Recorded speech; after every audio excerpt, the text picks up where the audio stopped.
Salut les gens, c'est le Diable, on se retrouve pour une toute nouvelle vidéo sur Clash of Clans. Dans cette vidéo, je vais vous présenter notre dernière victoire en guerre de clan face à un clan level 7 qu'on a gagné 42 à 39, donc là vraiment bien géré. Mais tout d'abord, je vais vous faire une petite récapitulatif de la mise à jour qui a lieu demain. Donc pensez bien à recentrer vos hôtels de ville si vous êtes en plein rush, sinon ben faites comme vous voulez. Donc déjà au niveau défensif, il y a un petit changement au niveau du bouclier, donc c'est 12 heures de bouclier pour 30% de destruction, 14 heures de bouclier pour 60% de destruction et 16 heures de bouclier pour 90% de destruction. Au niveau des attaques,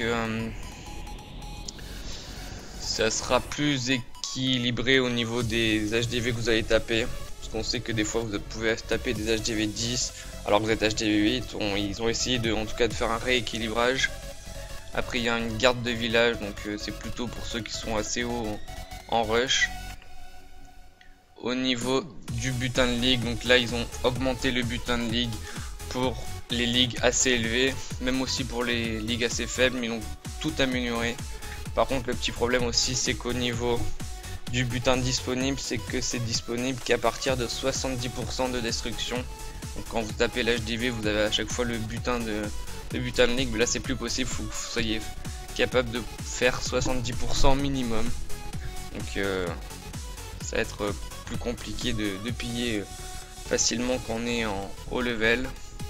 Sinon aussi pour le rééquilibrage des trophées, des fois quand on est champion, on se fait taper par un master, on perd 40 trophées. Là ça va être rééquilibré, du coup ça va baisser au niveau des trophées, donc ça c'est un plus. Sinon après on continue. Pour les autres changements, les coûts de rechargement aussi au niveau des pièges, ils vont être diminués de 75% du coup, donc ça fait plaisir, c'est toujours un petit plus. Après la taille des villages vont augmenter, ils étaient de 40 sur 40, ça passait à 44 sur 44. Aussi, grosse information aussi au niveau du temps des attaques, c'était de 3 minutes, maintenant ça va passer à 3 minutes 30, donc là c'est vraiment bénéfique pour ceux qui manquaient de temps en GDC surtout, ou même en rush. Après aussi au niveau des guerres de clans, le temps de préparation était d'1 jour, maintenant il est de plus que 23 heures. Donc c'est toujours bénéfique, parce que bon, pour une heure près, autant le gagner, on le gagne souvent pendant la recherche. Donc ça fait plaisir. Après bon, il y a le nouveau héros, la nouvelle défense. Et après j'ai rien de plus à vous ajouter, donc on continue tout de suite avec les nouveaux dans le clan. Donc il y en a pas mal tout de même. Il y a Nathan 3112 qui est arrivé hier soir, donc c'est un HDV 9 avec un très gros profil au niveau des étoiles de guerre gagnées avec 786, donc c'est vraiment pas mal. C'est plutôt un farmer, mais là je sais pas si trop en période de rush là avec son master 2, je sais pas trop ce qu'il fait. Et sinon au niveau des troupes c'est plutôt pas mal, même s'il a pas tout amélioré quand il était HDV 8. Il reste encore le golem, les PK. Mais sinon dans l'ensemble c'est plutôt pas mal.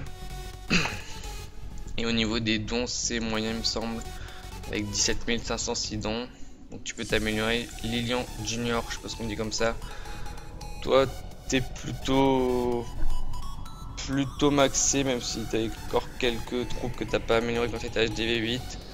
T'as le très joli héros niveau 12 et niveau 11, donc ça c'est très intelligent pour ceux qui vont passer HDV8 à HDV9 de améliorer les héros en priorité. Ceux qui veulent faire des HDV 8.5, j'en reparlerai plus tard, parce que là justement en guerre de clan il a rasé son vis-à-vis grâce notamment à ses héros, parce que quand les héros en guerre de clan ils comptent très peu, donc en face on peut très bien avoir des héros 30, les deux héros niveau 30, ou on peut avoir des héros 3 et héros 2 par exemple, et là ça fait vraiment la différence. Donc c'est ce qu'il était, parce qu'il était notre dernier HDV9 et il avait les plus gros héros. Donc GG à toi, ta première guerre de clan, tu as rasé ton vis-à-vis. Et au niveau des dons, tu as un bon donateur, donc continue comme ça. Après on continue avec Skycraft, donc tu vas faire ta première guerre de clan ce soir. Ne t'inquiète pas, tu me le rappelles souvent, mais je suis au courant, tu veux la faire. Donc là tu es plutôt un HDV 8 qui a été passé il y a très peu de temps, donc améliore en priorité au niveau de ta base défensive, parce que même si là au niveau des troupes ça devrait passer sur ton vis-à-vis, vu que tu devrais taper un HDV8 assez faible. Mais n'oublie pas d'améliorer tes anti-aériennes en priorité, et au niveau de ton armée tes dragons niveau 3. Sinon c'est plutôt pas mal. rajouté un petit donateur il me semble, voilà, mais c'est pas très important dans ce clan parce qu'on a de très grands donateurs, en particulier Tiwiz, mais même nos chefs adjoints ils sont de bons donateurs.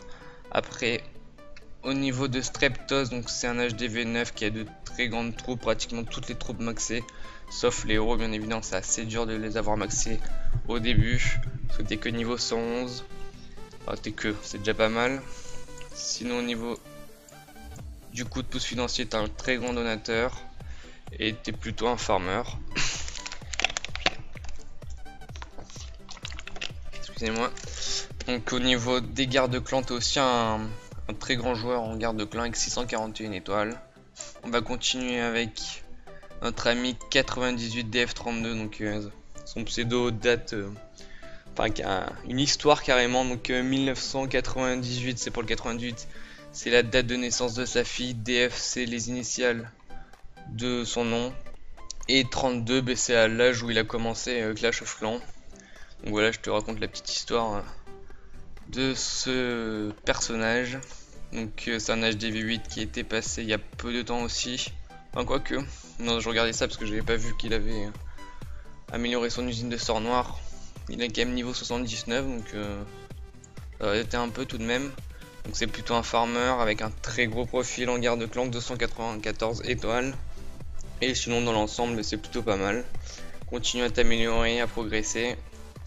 Et n'hésite pas à recommencer en garde de clan, soit parce que tu as raté une garde de clan que tu vas en rater une deuxième. Enfin, tu vas sans doute en rater une deuxième plus tard, mais tu vas aussi de faire de très bonnes gardes de clan, t'en es capable.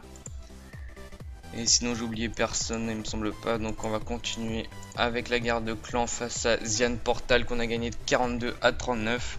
On s'est plutôt bien débrouillé face à un clan qui était pourtant assez fort, surtout sur le papier. Donc 86 étoiles, 86 guerres gagnées, donc c'est quand même un clan qui a du niveau, surtout quand on voit qu'il est clan de niveau 7. Au final il n'était pas si fort que ça franchement, beaucoup de joueurs ont été décevants. Pour regarder déjà les profils, les 3 premiers profils, 624 étoiles de guerre gagnées. Après le deuxième 594 étoiles et le troisième 397, après je vais pas tous les montrer mais on peut voir déjà qu'ils ont de l'expérience en garde de clan. Donc on va commencer tout de suite avec les premiers gameplays. Par exemple on va commencer avec celui dans le petit bout, donc c'est un HDV9 donc c'est plus facile, de Canahuid sur le 5 si ça veut bien se lancer. Donc ça bon, donc c'est quand même de très belles bases au niveau défensif. Canon niveau 10, tour d'archer niveau 10. Donc là c'est quand même le 4ème Vivi HDV8. Donc lui il y va tout d'un côté. Il met les sorciers, le roi, les PK. Donc n'oublie pas tes sapeurs, oui ça va être fait. Donc 2 par 2, évitez de mettre tous les sapeurs d'un coup aussi, ça peut être problématique. Un mortier et les 8 sapeurs d'un coup sont éliminés. Donc mettez par tranche de 2, donc vous faites un petit tas de 2 et ça devrait suffire au cas où qu'un mortier tape les sapeurs. Donc là il envoie son sort de poison, mettez-le même si c'est un dragon aussi, ça sert toujours parce que du coup ça ralentit le dragon à envoyer son feu sur les sorciers ou le golem.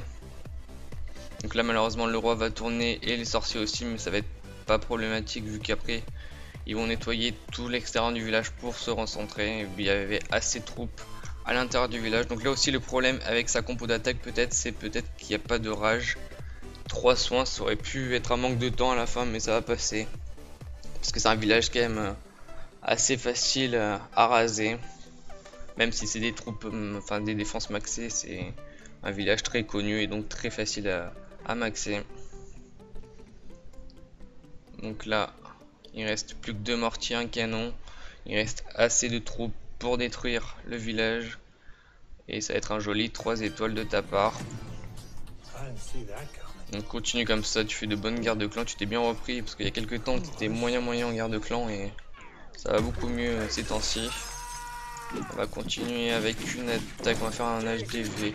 J'ai oublié de montrer un peu les...